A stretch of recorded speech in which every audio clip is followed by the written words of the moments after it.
제가 동현 스님도 제발 큰 스님이라고 하지 말라고 동현 스님 마음인 것 같습니다. 제가 내년 나이가 70인데요. 죄송하게도 진도를 처음 와봤습니다. 귀한 진도에 초대해 주셔서 너무 감사하고요. 여기 와서 제가 많이 이렇게 하룻밤 자면서 하룻밤 말리랑상을 싼다고 했는데 제 70평생을 놀아보는 그런 시간이 됐습니다. 사실은 이제 제가 80년대 출가했거든요. 80년도 8월 8일 출가를 했는데 그 출가한 이제 세월 속에 사찰 음식은 출가하면서부터 먹고 하고 지냈지만 사찰 음식을 갖고 제가 포기한 것은 청소년 수련회 아이들 신성훈련시키는 일을 음식을 갖고 했고요. 그러면서 제가 문제아이 모험생을 만들면서 너무나 많은 학생들이 밀려오다 보니까 전국에서 그 학생들을 하려면 300명이 오면 거의 400명에서 500명이 움직여야 됩니다. 그래서 저는 어젯밤에 자면서 이것도 내일 빨래하려면 얼마나 힘드실까, 청소하려면 얼마나 힘드실까, 이 많은 사람을 밥해주면 얼마나 힘드실까 이 생각이 먼저 드는 그런 시간이긴 했지만 그 많은 학생들이 해주면서 한 번도 힘들다는 생각을 해본 적이 없었어요. 근데 어느 날 이제 제가 너무 무리를 해서 94년도에 강경화로 얼마 못 산다는 판정을 받게 됐고, 그래서 음식을 통해서 제가 이렇게 다시 살아났습니다.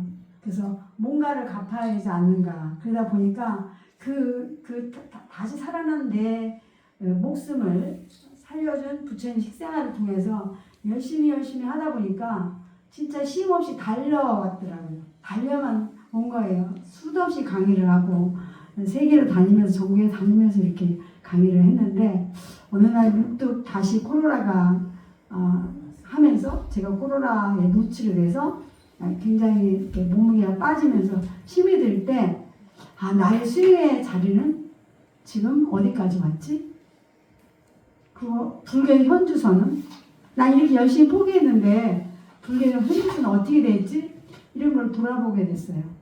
그래서 이제 새로운 그런 이제 여태까지 다니면서 뭐 사람들한테 강의도 하고 밥도 해줬지만 이제 새로운 그런 문화를 만들어 가야 되지 않는가 그렇게 생각해서 이제 또 경주에서 3박 4일 동안 스님들이 70명, 대중이 90명이 모여서 3박 4일 동안 빡세게 수행하고 어제 경주에서 일로 왔습니다. 네. 아까 보니 너무 모양도 이렇게 잘 갖고 노시고 또 원력도 크시고 이렇게 하시고 저는 어제 이렇게 차 안에서 창문을 열고 스님을 처음 뵀는데 제가 알던 큰 스님들 모습이 너무 많이 닮아 있고요. 또 막 오늘 아침에 이렇게 애물을 봐서 둘이 서 계시는데 이 동현 스님하고 여기 주지 스님하고 너무 닮아서 어머니들이 만나서 얼굴을 좀 서로가 했으면 좋겠다. 과거에 형제가 아니면 어떻게 닮았을까? 여러분 그렇지 않아요? 네. 전 세계 인연이 아닌가 싶습니다. 그리고 제가 좀 아까 또 아주 기쁜 발견을 했습니다. 맞이를 올릴 때 뚜껑을 덮어서 올리잖아요. 근데 옛날에 이렇게 빨간 이렇게 보자기를 씌워서 왔는데 저는 맞이 위에 뚜껑이 그렇게 아름다운 뚜껑을 처음 봤습니다. 술을 이렇게 실로 뜨개질을 해서 이렇게 막 꽃을 해가지고 덮어갖고 오는데 저는 이 세상에 태어나서 맞이 올릴 때 그렇게 예쁜 맞이 박수 좀 올려드리세요. 처음 봤습니다. 맞이를 한번 여시고. 그렇게 할까요? 네.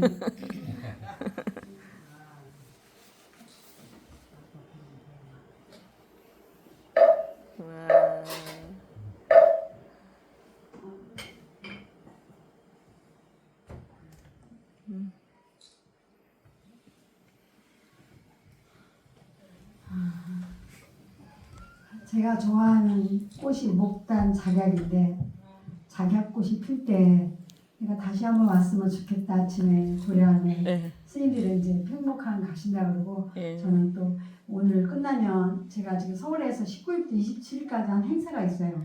그거 다 적어두고 난 수행이 우선이다.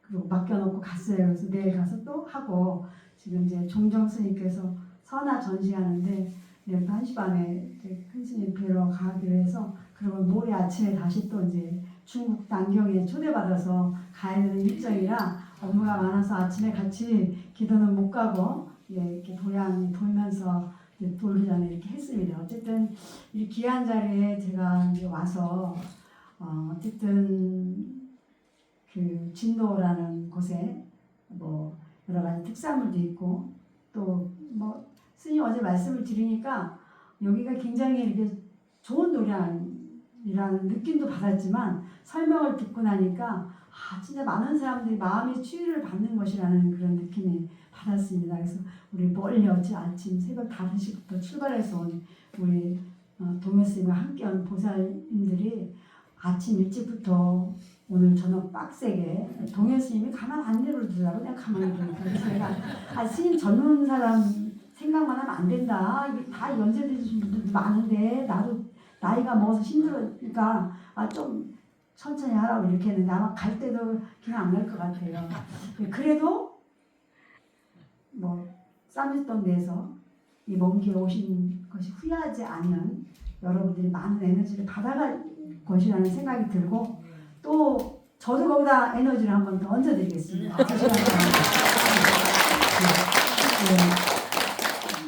일단 뭐 제 강의를 들으신 분도 계시겠지만 아까 제 책 이야기를 했습니다. 세 번째, 당신은 무엇을 먹고 사십니까라는 제목의 책이 있습니다. 이건 제가 한 말이 아니고 부처님께서 열반경에 보면 부처님이 사람들을 상담하는 그런 모습이 나오십니다. 그럼 사람들이 와서 막 무슨 힘든 이야기를 다 해요. 뭐 우리 아이가 아파요. 공부를 안 해요. 말을 안 들어부터 시작을 해서 우리 남편이 좀 속식인다. 사업이 안 된다. 시어머니 때문에 힘들다. 뭐 이웃간에 뭐 갈등으로 힘들다. 뭐 등등의 우리가 살고 있는 요즘 세상과 다르지 않는 질문들을 부처님한테 와서 상담을 합니다. 그럼 부처님 일단 다 들으세요. 듣고 나서 상대편한테 질문하십니다. 당신은 무슨 음식을 어떻게 먹고 사십니까? 세상의 어려움을 이야기했는데 그 어려움의 물음을 당신은 무엇을 먹고 사십니까? 물으셨어요. 굉장한 거예요, 이거는요. 그리고 답을 음식으로 해주십니다. 너 뭐 먹고 사냐? 우리가 살고 있는 세계 우주라고 이야기하죠. 그죠? 그 우주 안에는 두 종류의 생명이 살고 있습니다. 아픔을 느끼는 생명체, 우리 사람, 동물, 어패로 이런 것들은 유정의 생명체라고 합니다. 아픔을 느낀다. 있을 유자, 뜻절자, 느낌이 있다. 이렇게. 그 다음에 무정의 생명체가 있습니다. 식물, 바람, 공기, 물, 땅을 일컬어서 무정이라고 그러는데 그 무정과 유정을 합한 생명체를 많은 생명에서 무리 중자를 써서 중생이라고 하는 겁니다. 그리고 자연이라고도 합니다. 근데 그 모든 우주 안에 있는 생명, 중생계, 자연계가 나와 하나의 똑같은 생명체라는 거예요. 나와 같은 하는 거예요. 그래서 유마경이라는 경이 있는데요. 유마경은 유마거사라고 그러죠. 거사는 누구죠? 남자 신도를 일컬는데 유마거사라는 분은 부처님 제자를 가리키는 교수였어요. 근데 어느 날 아프다고 공포를 합니다. 부처님 제자를 가리킬 정도면 부처님만은 안 하지만 그런 경지에 올라가야 부처님 제자를 가리킬 수 있잖아요. 근데 어느 날 아프다고 공포를 하는 거야. 그러니까 사람들이 아니 생사를 초월한 동일의 경지에 올라가는데 왜 아프다 그러냐고 질문을 합니다. 부처님한테 가서 이야기하니까 부처님이 유마거사가 아플 때는 이유가 있다. 가서 물어보라 그래요. 그러니까 감히 그 스승한테 뭘 여쭙냐고 막 사람들이 겁을 내니까 이제 대표로 누구를 보내냐 문수보살을 보내요. 문수보살이 이제 유마거사한테 가서 대신 묻습니다. 유마거사시여, 당신은 생사를 초월한 도인의 공주를 나왔는데 왜 아프다 하십니까? 이렇게 하니까 유마거사가 뭐라고 대답했냐면 중생이 아파서 내가 아프다 그럽니다. 중생이 아파서 내가 아프다. 아까 중생은 뭐라 그랬죠? 모든 생명, 사람, 동물, 어패로, 그 다음에 땅, 물, 바람, 공기 합한 중생이 아파서 내가 아프다는 거예요. 저 아까 되돌아서 부처님이 당신은 무엇을 먹고 사느냐고 물으셨습니다. 우리가 행복하려면 몸이 어떻게 해야죠? 건강해야 돼요. 몸만 건강해도 행복한가요? 뭐가 있어야 돼요? 마음이 평화로워야 돼요. 또 마음이 착하다고 해서 다 행복하지가 않아. 뭐가 있어야 돼? 지혜가 있어야 돼요. 우리 스님들한테는 마음도 착해야 되고 건강해야 되고 지혜도 있어야 되지만 그 지혜가 다른 사람을 뛰어넘는 영적인 에너지를 가져야 됩니다. 그것이 바로 음식의 토대가 되고 그런 음식들은 어디서부터 왔죠? 자연에서부터 온 거예요. 이 땅이 오염되고 물이 오염되면 거기서 자란 식물이 오염되고 그 식물을 내가 먹으면 내가 병들까요? 안 병들까요? 병든 거죠. 그러니까 땅하고 나하고 같아요? 틀려요? 같은 겁니다. 동물도 마찬가지예요. 요즘 사람이 너무 닭고기를 너무 좋아하잖아요. 제가 이제 강의할 때 어린아이에서 또 좀 청소년이나 군인들한테 가면 제가 닭 이야기를 꼭 해줍니다. 닭은요, 본래 13년이 자기 기본 수명입니다. 13년을 더 살 수도 있어요. 사람들이 욕심을 내서 닭을 어디다 가둬놓고 키워요? 양계장에다가. 스트레스 받을까 안 받을까? 받죠. 그러니까 면역력이 떨어져야 안 떨어져? 떨어져. 그러니까 뭐 줘야 돼? 향생제 줘야 돼. 향생제를 줘야 되고 또 빨리빨리 키워야 돈도 벌고 빨리빨리 키워야 되잖아. 값도 저렴하게 팔 수 있고. 그래서 뭘 먹이느냐? 성장 촉진제를 준다는 거예요. 그래서 닭이 10몇 년 키우는 거를 1년 키우는데 1년을 약가라는 거예요. 뭐 그냥 삼계탕 닭은 뭐 상절도 아니고 한 달.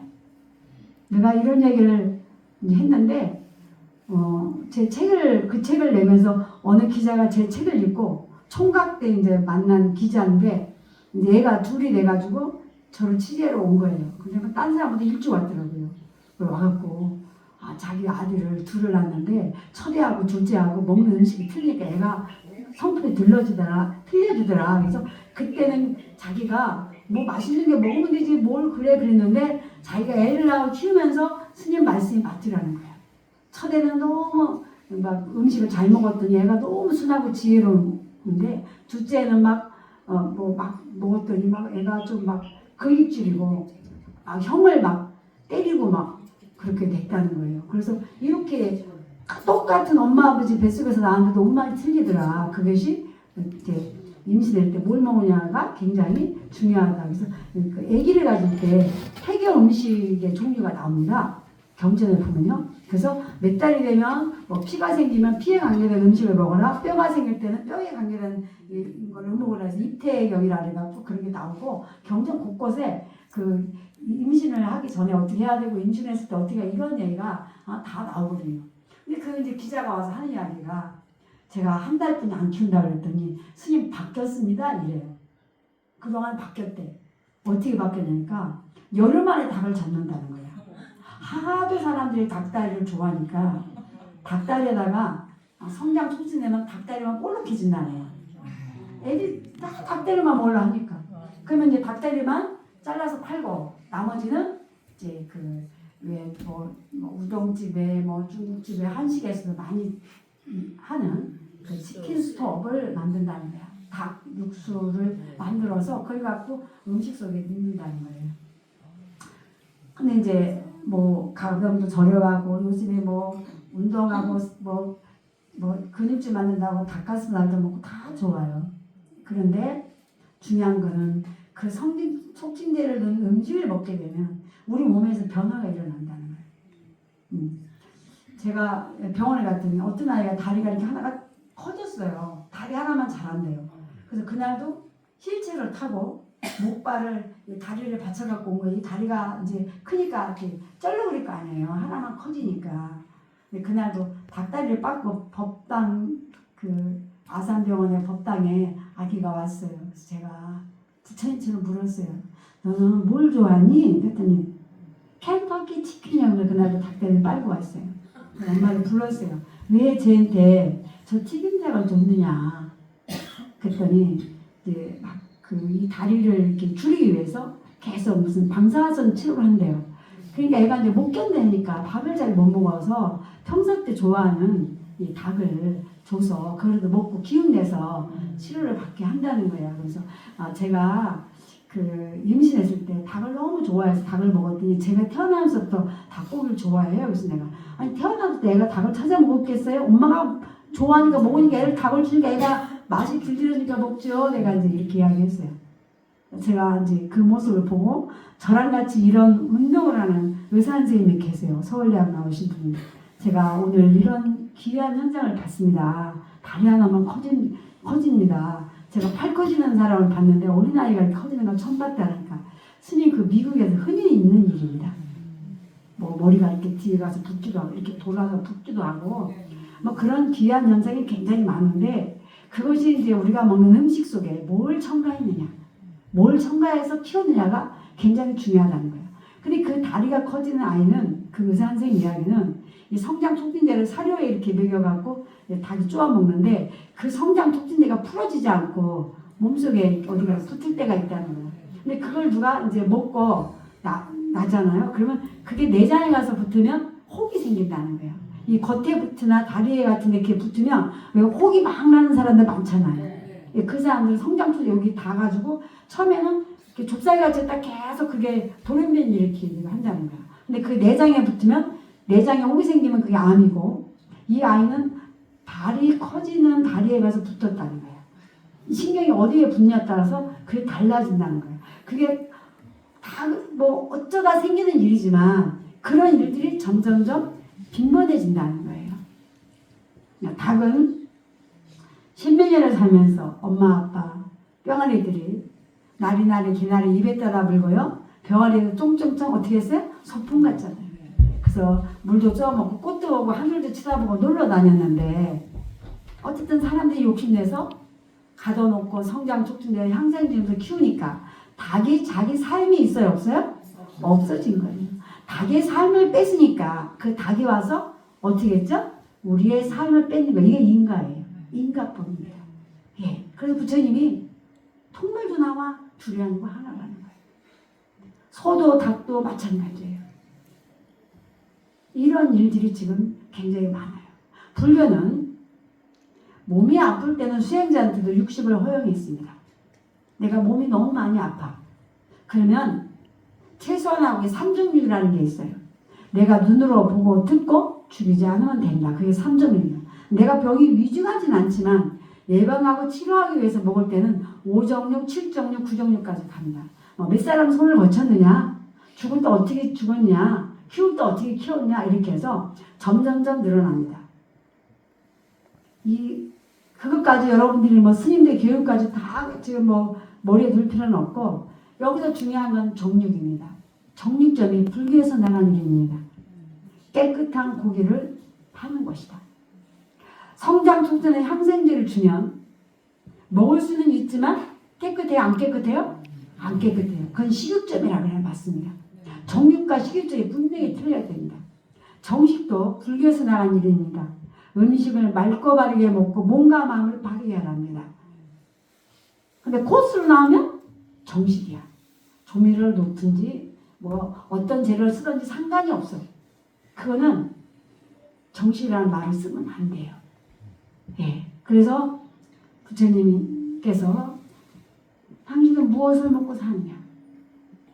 내가 좋은 식재료를 선택해서 먹는 것은 좋은 자연을 만들어 주는 거고 그런 좋은 자연은 결국은 뭐죠? 나를 행복하게 해주는 거예요. 그래서 좀 아까 이야기했지만 우리가 식재료를 비료나 성장 촉진 아니고 자연으로 키운 그 재료를 먹게 되면 내가 건강해지만 땅물 바른 공기도 행복할까요? 안 행복할까요? 행복한 거죠. 그러니까 이미 부처님은 3,000년 전에 이 모든 생명이 사람이나 동물이나 식물이나 바람이나 땅이나 나와 다르지 않으니 그들이 모든 생명이 행복할 때 내가 행복하다 했습니다. 좀 아까 약사사하고 그 상불사하고 협약식을 가진 이유도 환경운동을 하시겠다는 거잖아요. 이게 바로 부처님이 이 세상에서 우리가 함께 살 수 있는 행복의 길을 제시한 것이고 여기에 같이 와서 동참하신 여러분들은 또 함께 공덕을 주는 일을 하는 겁니다. 그 공덕은 누구한테 가죠? 나한테 가는 거예요. 그래서 충생이 아파서 애가 아프다고 이야기를 하신 거예요. 예. 그래서 스님들이 바로공양을 하시잖아요. 그죠? 그 바로공양을 하는 것은 마지막 씻은 물도 버리게 되면 땅이 오염되고 물이 오염이 되기 때문에 그걸 하는 겁니다. 지금 이제 전 세계 사람들이 한국의 사찰의식을 지금 막 관심을 갖고 열광을 하고 있습니다. 우리가 남경에 가는 이유도 그렇고요. 저는 굉장히 오래전부터 뭐 LA에서부터 뉴욕서부터 뭐 프랑스, 이태리 다 다녀왔습니다.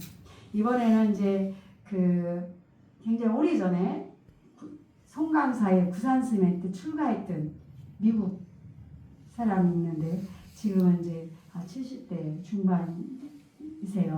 네, 결혼을 이제 하셨는데 그 분이 이번에 와서 이제 한국의 보조 국사에 대해서 외국에서 그걸 해갖고 출가도 많이 시키고 이렇게 하신 분이세요. 근데 그 부인이 이제 인사를 했는데 너무 반갑게 저한테 인사를 하시는 거예요.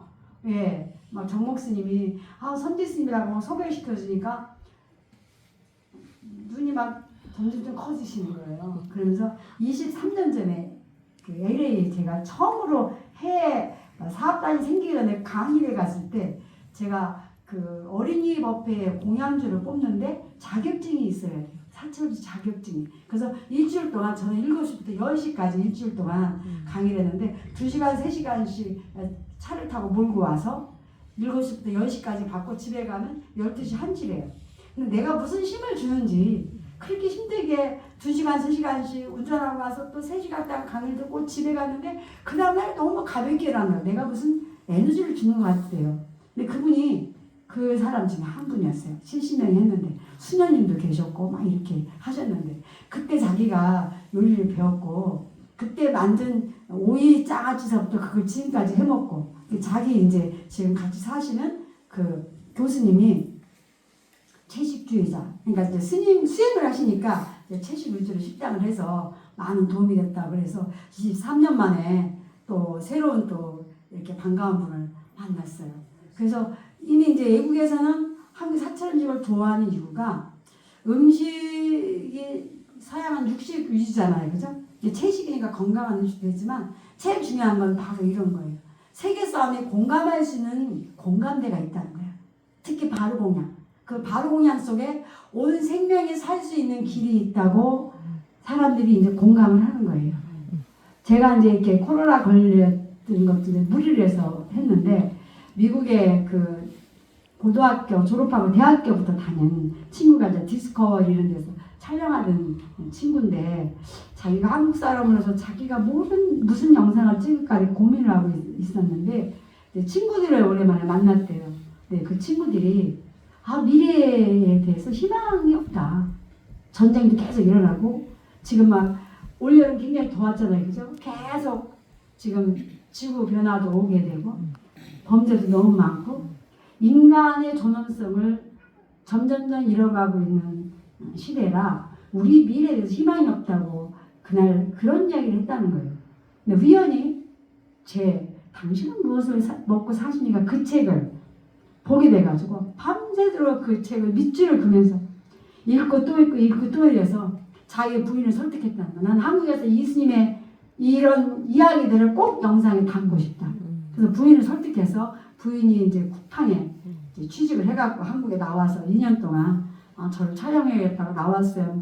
동현 스님도 출연을 했습니다. 예, 그래서 저한테 이제 와서 나이가 이제 안 많으니까 사실 40대 중반 50이 돼야 이 불교의 그런 깊은 거를 담아낼 수 있는데 나이가 아직 어려요. 40이 안 됐으니까. 제가 이제 저희 연사 스님한테 듣고 와서 스님 제가 이 친구하고 이렇게 해서 영상을 찍게 돼서 스님한테 자주 못 오고 이렇게 할 수도 있습니다. 이렇게 이야기하니까 이 친구가 저를 만나면서 머리를 깎고 해장옷을 입고 다니는 거예요. 어디 가면 제가 불편한 거예요. 스님인 줄 알아. 사람들이 저 스님은 누구야? 근데 옷은 추리닝, 회색 추리닝 입고 다니니까 그래서 어디 이제 숙소에 가면 다른 스텝이 올 때까지 제가 안 들어가요. 둘이 들어가면 이상하잖아. 제가 생각보다 나이가 좀 어려 보이잖아요. 지금 69인데도 69 안 보잖아요. 네, 그래서 일부러 제가 카메라 감독하고 다른 조명 올 때까지 제가 기다렸다가 들어가고 그랬거든요. 우리 스님을 듣고 하니까 저렇게 어린 사람이 네가 가지고 있는 그 사찰음식 깊이를 어떻게 담아내냐고 그러세요. 그래서 제가 저희 스님한테 그랬어요. 저 친구가 제 다큐를 찍어서 돈을 벌지 성공을 할지 나는 그런 거는 모르겠습니다. 세상 일이니까. 근데 저 친구가 이 사찰음식이 세상의 모든 어려움의 답이라는 부처님의 이야기해준 식생활의 그 답을 본인도 답이라고 생각하고 왔기 때문에 저는 저 친구한테 그 답을 일러줘야겠습니다.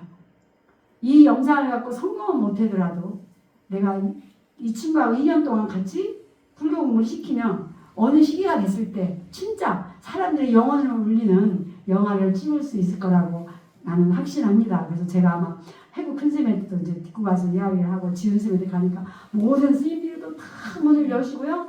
막 덥고 추운데도 다 또 이렇게 막 복명사까지 하객 스님들 안 움직이잖아요. 김장하는 것까지 다 찍어주시고 이렇게 해서 찍고 갔어요. 작년에 갔는데 아직도 편집을 하고 있는데 그래도 이제 며칠 전에 전화 왔어요.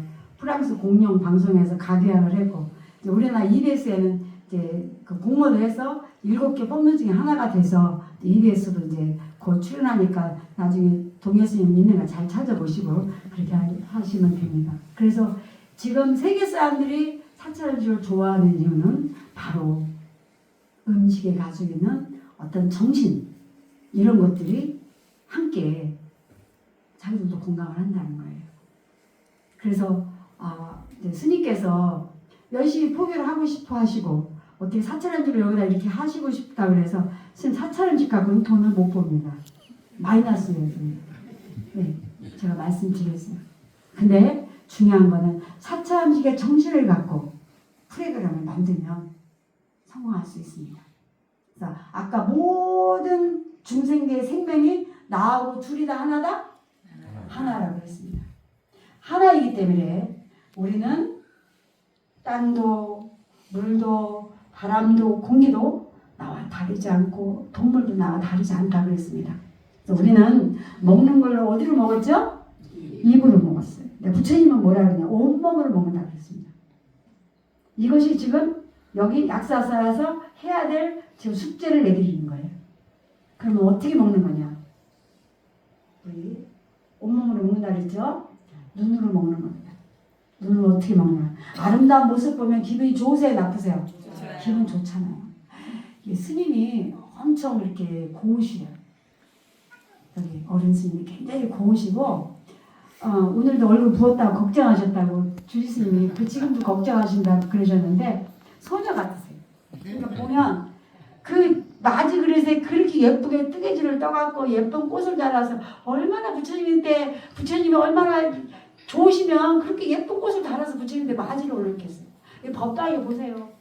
저는 꽃이 이렇게 많은 절도 좀 처음 봤고 낙지가 하나 먹는데 막 여기만 있는 게 아니라 온 도량에 꽃이에요. 네.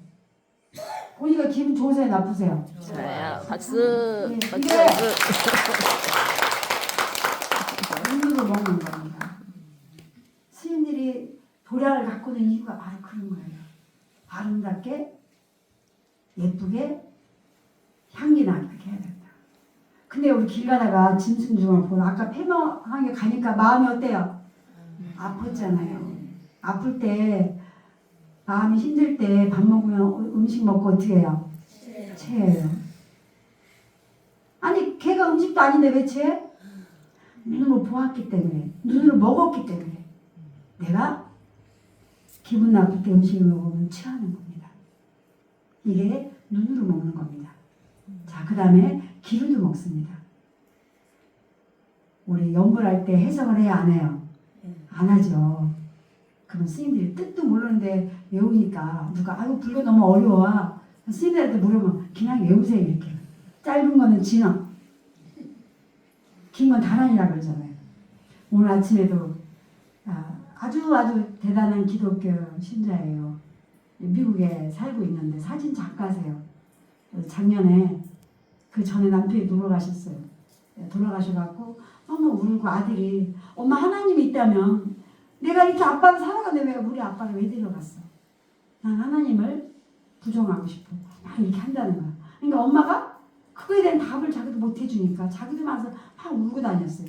근데 그 친구가 이제 그 외교관 부인인데 그 외교관 부인이 저를 만나면서 제가 개종하라 소리 안 했는데 개종을 했어요. 자기 식구들 들어갔는데 자기 시어머니는 지금도 새벽 기도를 다니세요. 90이신데. 그래서 며느리가 저한테 간다고 저를 만나면 그만 이제 40년 넘게 했으니까 그만 이제 스님들 그만 하고 교회 나오라고. 예, 저 만나면 그래요. 그러니까 아들하고 그냥 며느리가 기절을 하는 거 손녀딸이 스님한테 그게 무슨 신뢰의 말씀이냐고 막 그러니까 스님이니까 그런다고 막 이렇게 지금도 저를 만나면 손잡고 교회 가자고 막 나를 붙들고 기도를 해요. 근데 그 며느리가 나한테 오니 얼마나 내가 믿겠어요. 어느 날 막 며느리가 막 우리 자리에 외국에 나와갖고 시어머니 차를 타고 이제 오면 그 며느리가 거짓말을 안 시키더라고. 어머니 저 선지스님 만나러 가겠다 그러니까 어느 날 가방에 옷 입고 막 따라오시더래요. 그러니까 내가 선지스님 가서 개종을 시켜야 되니까 오늘 따라야겠다고 막 그런데 그분이 어쨌든 막 개종을 했어요. 이분이 친구야. 그러니까 너 스님들을 만나면 위로받을 수 있는 것들이 이게 틀리다. 교야. 그래서 세상의 모든 사람이 다 아프다는 거. 공부를 잘하든지 못하든지 돈이 있든지 없든지 다 마음이 아프다는 거예요. 근데 그 마음의 아픔을 치유할 수 있는 종교는 불교뿐이 없다. 이렇게 했다는 거예요. 그래서 작년에 듣고 왔어요. 그래서 이제 아주 차를 타고 다니는데 계속 무슨 말만 울어갖고 동해스님이 또 같은 옆자리에 앉아갖고 고생을 많이 했어요. 그 사람 이렇게 하느냐고. 그래서 이제 요새 또 그렇게 그 부모님들이 꿈에 보인대요. 꿈에 보이면 그 아버지가 계속 이렇게 어디에 잠겨있고 이렇게 했는데 나중에 아버지 묘를 파니까 아버지 묘 속에 물이 가득 차갖고 아버지가 썩지도 않고 몇십 년이 됐는데 그냥 그대로 있더라는 거예요. 근데 그런 꿈도 꾸고 이 사람이 조금 예지력이 있는가 봐요. 그리고 계속 그러는데 자기 보고 싶은 남편은 안 나타난다는 거야. 그래서 제가 기도를 시켰어요. 며칠 전에 안 나가고 이제 이야기를 하길래 제가 불교 같으면 그거 금방 꿈 안 꾸고 그래서 그 자는 방법이 있다는 거 일러달래요. 그래서 제가 이제 일러두고 아침에 또 기도했나 점검하고 사진 보냈길래 그냥 했더니 뜻을 그렇게 뭐 찾아보고 있다 해서 그냥 금방금방 안 이어진다. 그냥 읽어라. 읽다 보면 어느 날 내 입에서 술술 나올 것이고 그래도 읽고 나면 내가 잠자리라든가 이런 것들이 변화가 있을 것이다. 그러니까 그때가 나한테 전화를 하라. 내가 점검해 주겠다. 이렇게. 그래서 그랬습니다. 그래서 이제 불교는 이렇게 많은 걸 다 포용하고 있기 때문에 제가 무슨 얘기에다가 그 얘기 했는지 모르겠네요. 네. 그래서 어쨌든 귀를 통해서 소리를 통해서 우리가 먹는 겁니다. 그래서 고성연불 10종 공덕이라는 거예요. 큰 소리를 연불하면 내 몸이 강해진다. 그래서 우리가 연불을 할 때 내 몸의 모든 에너지가 열립니다. 아기 오줌 눌 때 뭐라 그러죠? 시. 똥 눌 때 응가를 합니다. 시와 응가 속에 대서분이 열 수 있는 기운이 열리는 겁니다. 나이가 많거나 몸이 안 좋을 때 대서분이 안 열 때는 시와 응가 소리를 본인이 하든 옆에서라도 해줘야 됩니다. 그래서 우리 산에 등산할 때요. 사람들이 가장 볼일을 많이 보는데 화장지를 짓습니다. 거기가 어디냐 물가 옆입니다. 그 물소리에 사람들이 대소변의 기운이 열린다는 거야. 밥 먹고 설거지하라 물을 샥 트면 화장실 가고 싶잖아. 그럴 때 있죠? 네. 예. 그래서 물 담아놓고 화장실 가. 샷 소리 오지면서는 기운이 열리는 겁니다. 이러듯이 시 시와 음가수로의 우리 대소문에 열리듯이 우리가 예우고 있는 다란이는 온몸의 길을 열어주는 기운이 있기 때문에 내가 연불을 하든지 스님이 하는 연불소를 듣든지 차 안에서 연불 테이프만 틀어도 온몸의 길이 열리는 겁니다. 스님들이 다른 사람보다 젊어 보이는 이유는 바로 그거예요. 그런 소리 수용을 통해서 이걸 다 열기 때문에 다른 사람보다 젊어 보이는 거예요. 저는 이제 지금 수원 복룡사 승가대학에서 학인 스님들을 가르치거든요. 4년을 가르치면 이제 학자에서 자격증도 이제 주고 이렇게 합니다. 예, 그리고 이제 마지막에 또 시험도 봐요. 그 이제 작품을 출제도 하고 제가 질문을 또 하기도 하고 이렇게 하거든요. 근데 저도 가면 이게 감이 안 돼요. 좀 뭐 30살쯤 됐나 그러면 20대라고 그러고 예, 20쯤 됐나 그러면 40이라고 그러고 이렇게 얼굴이 감음이 안 돼요. 너무 이뻐요. 얼마나 예쁜지 몰라요. 예, 그래서 막 행사하면은 제 주머니에 좀 두둑하게 들고 가야 됩니다. 여기서 끌어다니고 저기서 끌어다녀서 이제 제가 주머니 열 나이가 됐잖아요. 예, 그래서 소리를 들어서 우리 몸의 키를 열어준다. 근데 여름에 더울 때 무슨 영화 보여줘요? 공포. 귀신이 찍찍하면서 그런 영화를 보고 나면 한기가 느껴져 안 느껴져요? 한기가 느껴져요. 근데 그런 한기들이 계속 쌓이게 되면 어떻게 돼요? 만병연이 된다는 거예요. 한자 그 부위를 만지면 대부분이 차요 뜨거워요? 찹니다. 찬기는 뭉치는 기운. 암을 일으킬 수 있어요. 열이 많은 사람은 암에 걸리지 않아요. 대신 심장이나 뇌 쪽에 병이 옵니다. 여기 혈전이 생기고 뜨거우니까 혈전이 생기기 때문에. 그래서 음식은 더운 것과 차가운 것을 어떻게 조화롭게 해줄 것이냐. 내 몸이 어떤 몸이냐. 그래서 몸이 열이 있는지 없는지 습한지 건조한지를 따져서 음식을 해줘야 되는 거예요. 그래서 음식을 만드는 사람은 의사라고 이야기했습니다. 의사라고. 네. 그래서 의사와 같이 해야 된다. 그래서 배워야 되는 거예요. 근데 우리 옛날에 어머니들은 배우지 않으셔도 그런 걸 다 하셨어요. 도인이야 도인. 우리 머릿속에 생각이요. 하루에 몇 번 일어나는 줄 아세요? 머릿속에 생각이. 일어났다 사라지는 게 생사. 일어났다가 없어지는 생사. 생각이 일어나는 걸 죽는 걸 사라지는 사라고 그러는데 얼마큼 일어나는 줄 아세요? 네? 얼마큼 일어나요? 몰라요. 맨날 입속으로 말을 했어. 그러니까 산은 산이고 물은 물이다 이렇게 이야기를 하고 났더니 돌을 깨치고 나니까 산은 산이 아니고 물은 물이 아니더라. 근데 진짜 이제 도의 경지에 올라가니까 산은 그냥 그대로 산이고 물은 그냥 물이라는 거예요. 이게 마찬가지. 우리가 맨날 도인 같은 소리를 했지만 그냥 산은 산이고 물은 물이야. 좀 산은 산이 아니고 물은 물이 아닌 거야. 왜?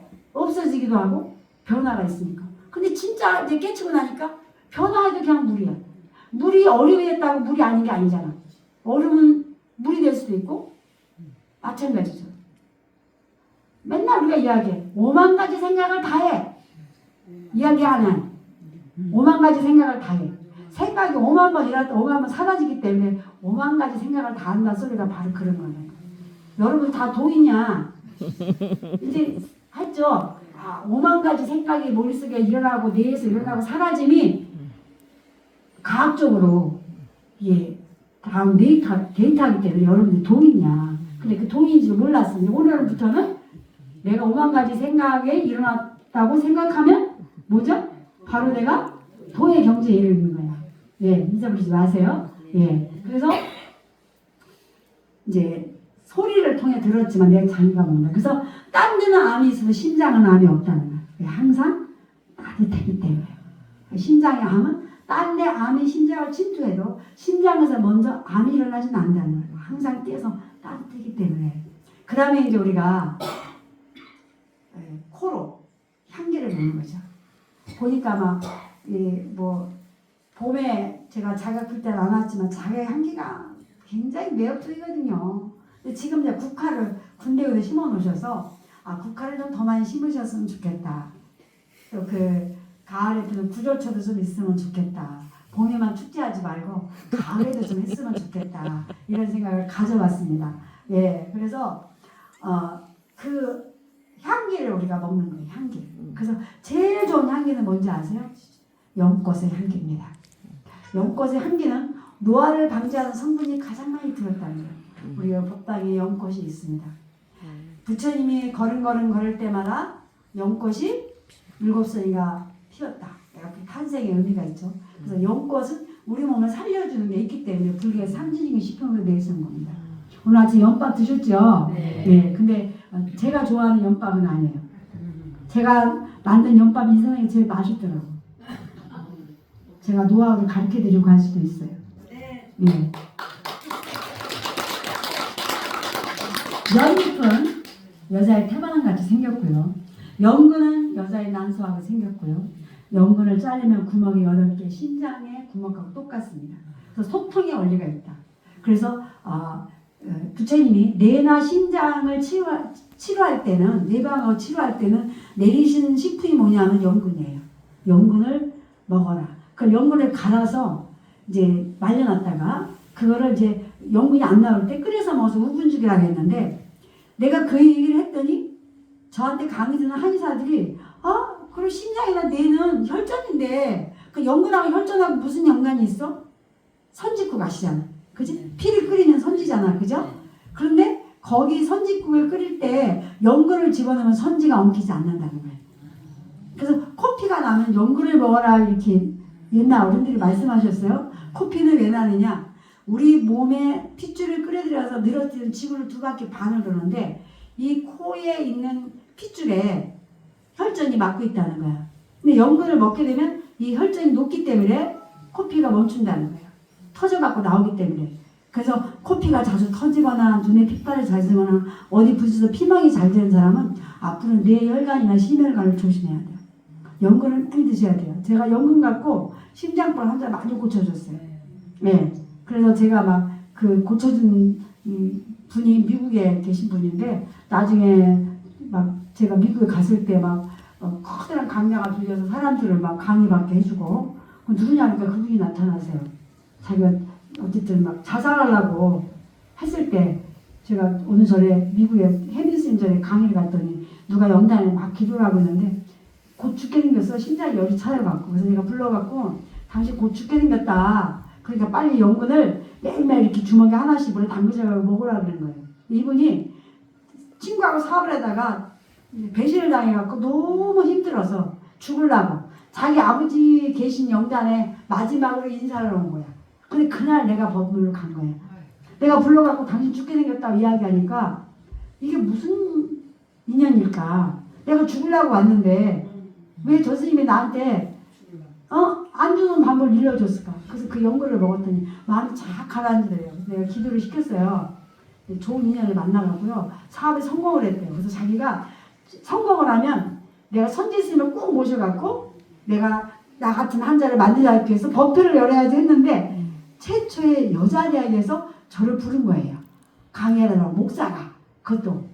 그러니까 이분은 비행기표는 학교에서 됐으니까 대신 자기가 강의실을 빌리고 나가다 포포에 우리 간 스텝하고 막 기사, 차, 호텔까지 다 해갖고 구경을 시켜줘서 잘 구경도 하고 계속 제가 그분 한참 동안 이제 기도를 해드렸거든요. 예, 그래서 이제 연근이 그런 역할을 해주고 연씨는 2000년이 지나도 온도와 습도가 맞으면 발화를 합니다. 강장식품이에요. 그래서 중국에는 결혼하면 신혼부부인데 연씨를 갈아서 가자를 만들어줘요. 다산화라고. 요즘에 막 그 전자파 때문에 애기 못 낳는 분들이 많잖아요. 그거를 완화시켜주는 것이 바로 연씨예요. 연근. 안에 심은요 엄청 쓰거든요. 걔는 또 따로 이렇게 빼가지고 걔를 차를 끓여서 먹으면 면역력에 굉장히 좋아요. 그래서 연근은 그런 역할을 가지고 연잎은요 제가 여름에 차를 만들어서 끓여갖고 한 달을 놔둬봤더니 한 달 동안 그 차가 상하지가 않아요. 강한 방부제, 면역력이 있는 거예요. 그래서 불교의 상징이 꽃으로 꽃만 아름다워서 내세운 것이 아니라 이렇게 우리 몸에 이익이 되기 때문에 부처님이 연근을 내세워서 교리도 만들고 그 연근이 진흙 속에서 더러운 걸 정화시켜서 냄새가 안 나는 맑은 연못을 만들듯이 불교가 세상 밖에 나와서 세상의 오탈락스를 밝혀주는 것이 연하고 닮아서 연근을 상징적인 식품으로 내세웠고 연근의 여러 가지 그런 좋은 점들을 하셔서 가장 많이 등장하는 요리의 재료가 연근이에요. 또 스님께서 앞으로 연맛을 많이 만든다니까 그 연근을 갖고 좀 만들어서 오시는 분들한테 이렇게 여기 오면은 온몸으로 먹을 수 있는 힐링에 그렇게 도약이 됐으면 좋겠어요. 그 다음에 이제 또 그 공기를 먹는 거예요. 피부를 통해서 호르도 먹고요. 그래서 우리가 시내 나가면 내 몸이 공기를 정화시켜줘야 돼. 내 몸이 더 깨끗하니까. 근데 숲속에 오면 내가 내 몸에 더러운 거를 정화하는 거예요. 그래서 이 공기 좋은 데 가서 자면 하룻밤을 자도 뭐죠? 피곤하지가 않아요. 그래서 제가 하는 이야기가 뭐냐면 절집은 대형 세탁기다. 가서 있기만 하면 뭐 그냥 청소가 된다. 좋은 물, 공기 다 있잖아. 그래서 먹는다. 그래서 우리가 공기가 안 좋은 데 살면 특히 새로 집 져갖고 이사 가면은 뭐가 생기죠? 새집 주문이 생기고 거기 살게 되면 아이들이 뭐가 생겨요? 아토피가 생기죠. 그리고 공기하고 나하고 둘이 하나요? 하나인 거예요. 그래서 좋은 또 나무와 또 꽃을 통해서 공기와 향기를 먹게 해줘야 된다. 그 다음에 제일 중요한 거는 이제 이불이 먹는 거예요. 내가 뭘 먹냐에 따라서 굉장히 중요하다. 제가 이야기했어요. 저는 80년대 출가해서 16년 동안, 17년 동안 청소년 수련에서 아이들 신정을 시키는 일을 했습니다. 그 전에 음식과 정신문화가 어떤 연관이 있는가 논문을 썼지만 아이들한테만 했지 저는 너무 무리를 한 거예요. 그래서 94년도에 의사가 못 산다고 내놨을 때 제가 진짜 저기 경상도 꼴짝이에 가서 사람들한테 얼굴을 보여줄 수가 없었어요. 얼마나 시커멓게 기미가 끼고 등굣길을 끓고 제 어머니가 살아계신데 저희 어머니가 돌아가신 전에 제가 아프니까 못 가뵀어요. 어머니들은 전화 목소리만 들어도 아픈지 안 아픈지 다 하시더라고요. 제 모습을 보여드릴 수가 없어서 그래서 그게 너무 가슴이 아프더라고요. 근데 이제 어쨌든 제가 출가할 때 어쨌든 저희 뭐 부모님들이 힘들었겠죠. 그래서 저는 이제 부모 언징경 듣고 부모한테 호담다가 출가했는데 어릴 때 이제 수원 용두사가 제 원찰이에요. 그 윤건동에 제사를 지내러 가요. 제가 이제 전주시 호룡제동 수전이고 저희 친할머니 외할머니는 수락관에 궁녀셨는데 어쨌든 할머니가 저를 키우셨어요. 외할머니가. 그래서 저희 큰 외삼촌은 육사 출신이다. 지금은 연세가 많아 돌아가셨지만 군대에서 날리는 장교로 계시다가 이제 몇 년 전에 이제 돌아가셨습니다. 그래서 어쨌든 어릴 때 할머니가 음식을 저를 가르쳤고 궁중 음식, 사찰 음식, 우리 전통 음식을 배워서 제가 어쨌든 몸이 아플 때 혼자 있으면서 할머니가 일려준 걸 했고 그래도 저희 어른 노스님께서 제가 나올 때 젊은 게 40도 안 됐는데 의사가 1년도 못 산다고 내놨는데 사실 1년도 아니고 6개월뿐이 못 산다고 이렇게 이야기를 했을 정도였어요. 노스님이 요만한 단지에 10년 된 간장을 주시면서 이 간장을 네가 다 먹을 때 되면 살아서 절에 올 것이다 이렇게 했는데 어쨌든 제가 살았어요. 그래서 그때 제가 이제 뭐 밥 먹고 한 번도 설거지를 해본 적이 없어요. 너무 힘들어서 누워 잤어요. 어느 날 이제 눈이 지금도 눈이 이렇게 코로나 걸리면 눈이 잘 안 보여요. 그런데 눈이 굉장히 좋았어요. 멀리는 그렇게 다 볼 정도로 그렇게 눈이 좋았는데 그때도 막 이 간에 열이 차이니까 이렇게 앞이 안 보여요. 그러니까 이제 당근 주스를 먹어버려요. 당근 주스 먹으니까 당근 영양이 많아갖고 제가 당근 주스 먹으면 자는 거예요. 저희 원사 스님이 아침마다 전화를 하세요. 내가 죽었나 살았나 걱정되고. 그리고 생각하니까 저희 스님 지금 병원에 있는데 저희 스님 맨날 저한테 저희 스님한테 맨날 전화를 못 드리고 있네요. 이게 참 불효를 하고 있네요. 그래서 어쨌든 전화를 하셨는데 제가 낮에 낮잠을 자고 있으니까 얘가 이제 진짜 죽을 때가 다 됐는가 보다. 내가 내려갈까 이렇게 하셔서 아니 걱정하시길래 아니 괜찮다고 당근 주스를 먹었더니 영양이 많아서 제가 졸려요 그랬더니 물도 못 마시니 주스도 못 먹으니 밥은 어떻게 먹고 사니? 그래서 밥은 김치하고 장하고 먹으니까 괜찮아요. 그러니까 그러면 당근 주스에다가 간장 타먹고 김치국물 타먹어라. 그래서 그렇게 했더니 괜찮아진 거예요. 그래서 저희 모든 김치 재료는 당근을 갈아서 김치를 담그고 수박도 냉하니까 못 먹으니까 수박 물에다 담그고 단호박도 맨날 못 먹으니까 단호박에다 김치를 담그고 오만 김치를 제가 담아서 먹어서 요새는 저는 이제 연구반에서 김치만 가르칩니다. 근데 그런 김치들이 내가 새로 개발한 게 아니고 할머니를 통해서 들었던 거, 할머니한테 얻어먹은 거, 옛날 노하우를 지금 하는 거예요. 그래서 이제 김치가 쉬지 않게 만드는 거, 야비되게 만드는 거. 예를 들어 오다미가 맨들함이 굉장히 많더라고요. 맨들함이가 몸을 따뜻하게 해줘요. 근데 맨들에 독이 있어요. 그 독을 무하고 같이 김치를 담그면 이 독이 중화가 되면서 발효하는 과정에서 그 독이 중화가 됩니다. 그래서 제가 맨들함이 차를 만들어서 외국에서 온 제 제자 요리사가 부인이 아기를 못 가져서 맨들함이 차를 줬더니 진짜 아기를 가졌어요. 그렇게 좋은데 우리가 그냥 먹으면 안 되는 거예요. 모든 것을 약초라든가 이런 것들은 김치라는 발효를 통해서 이게 중화를 시켜서 우리가 먹어주면 그만큼 몸에 좋기 때문에 저를 살려준 것이 김치였고 그래서 오늘도 김치 강의를 해드릴 거예요. 김치를 이제 여러분들 잘 전라도 워낙 솜씨가 좋으셔서 잘 아시지만 이제 절집의 김치는 또 어떻게 담그는지 왜 이 김치에다 이걸 넣는지 오늘 그렇게 합의를 하고요. 그래서 입으로 먹는 게 굉장히 중요하다. 그래서 제 제자 중에도 어릴 때 공장 옆에 살았대요. 식구들이 다 폐암으로 돌아가셨대요. 자기 폐암법에 걱정을 한다는 거예요. 폐암 유전자는 우리 몸속에 들어와서 30년을 잠재돼 있을 때도 있다는 거예요. 우리가 암이라고 판명이 받을 때는 최하 10년 이상이 돼야 된다는 거예요. 그 안에 우리가 무엇을 어떻게 먹냐에 따라서 암이 바깥으로 나오기도 하고 죽기도 하고 이렇게 한다는 거예요.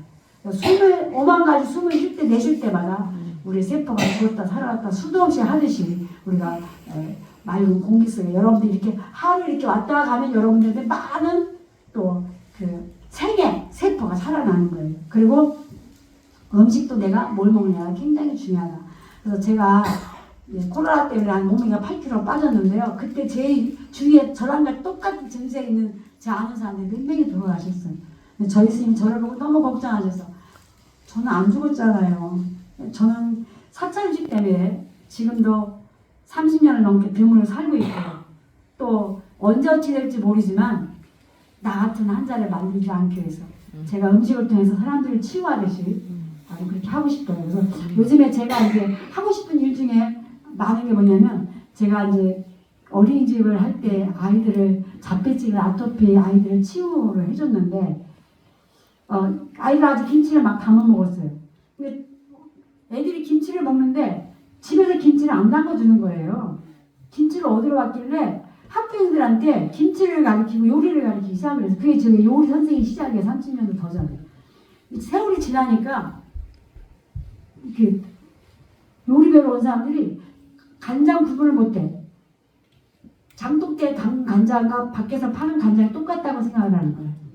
그래서 아이들한테 다시 가르쳐줘야지 했더니 내가 너무 이제 매인 거야. 비구니아를 먹여 살려서 한 달에 돈을 몇 천만 원 벌어서 그 다 먹고 살아. 저는 월급만 받고 직원 월급 주고 여기저기서 저를 다 필요로 하고 저는 어쨌든 내가 안 주고 살았으니까 난 공격을 줘야 되니까 열심히 벌어서 거기를 먹여 살리고 막 이런 일들을 하고 있는데 제가 어린이들은 돈을 받을 수가 없잖아요. 그러니까 한강자도 지금 아쉬운 판이고 막 대기자가 5,000명이 넘을 때가 있었어요. 5,000명이 넘는데 그 사람들도 강의 못 하는데 제가 하니까 그러잖아요. 그래서 만든 게 뮤지컬이었어요. 너 그거 알아? 음식이 생명인 거. 초등학교에서 거부당했어요. 우리는 손오공 나오는 거 안 보고 스님 오는 거 싫고 애들이 무슨 감자 우육국 먹냐. 두부도 안 먹고 곤드레도 안 먹는데 애들이 다 먹었어요. 김치 하나도 안 남겼어요.